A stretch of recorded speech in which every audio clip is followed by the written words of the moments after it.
Hey fam, this week on my channel I decided to try something different and I got a request to do a spoken word, so here it is, and please watch to the end and tell me what you think about it and if I should do more and other topics I should speak on. Alright, thanks guys. What is staying lit for Christ? When you think of the word lit, we think of going to a party or listening to music and turning up, but that is not the origin of this word, lit. The origin of this word was being a light and being bright. That what was the term lit was supposed to be. We have used it, we've abused it, and turned it into something completely different. But the term staying lit for Christ, it's so easy to just get all into the emotions. We never even focus on Christ anymore. We're all just focused about, wow, I can just raise my hand so easily. And that's a good thing. You should be able to feel comfortable praising God. That's the whole point of worship and prayer. But we just get so focused in the amount of time we do it in, we don't remember to do it every day of the whole week. And we just get so caught up in the look of it and how cool we are in it.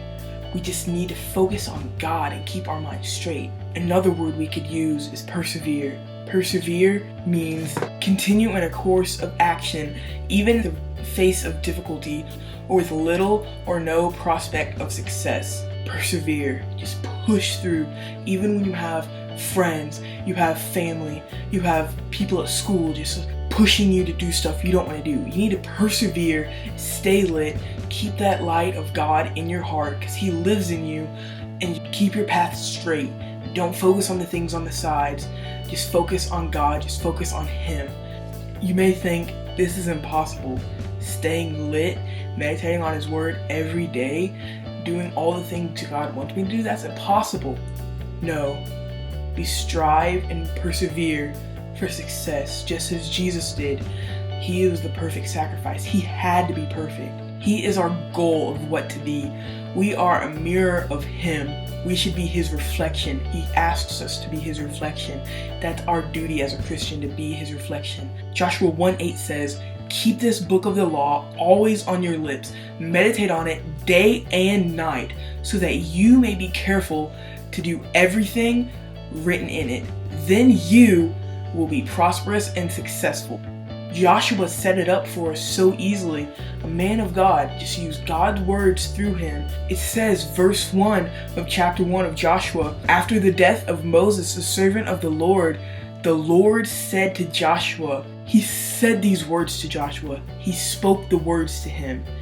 And we should just, in return for being God's children and for Him dying on a cross for us, sending His only begotten Son, our paths as Christians should be following Him every day. Just think of it like this. This is my last thing I'm going to say.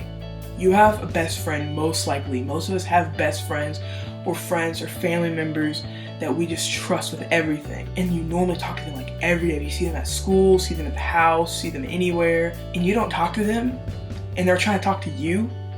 How annoying would that be? Turn the tables. What if you're trying to talk to them and they're not talking to you? You're going to be like, what's going on here? What did I do to you?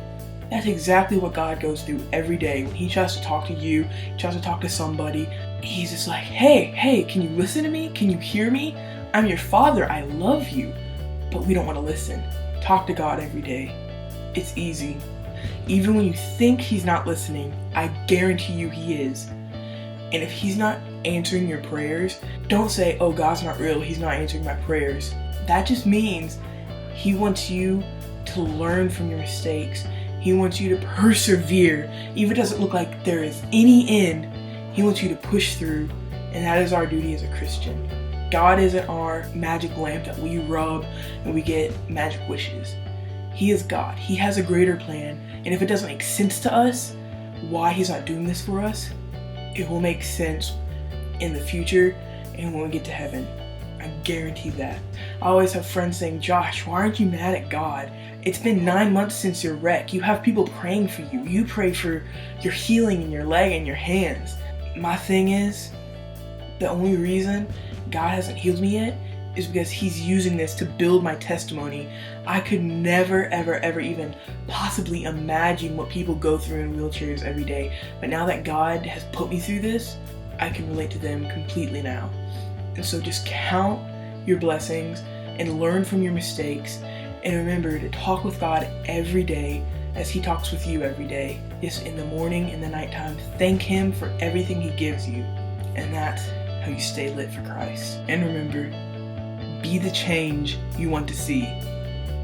Someone's got to do it.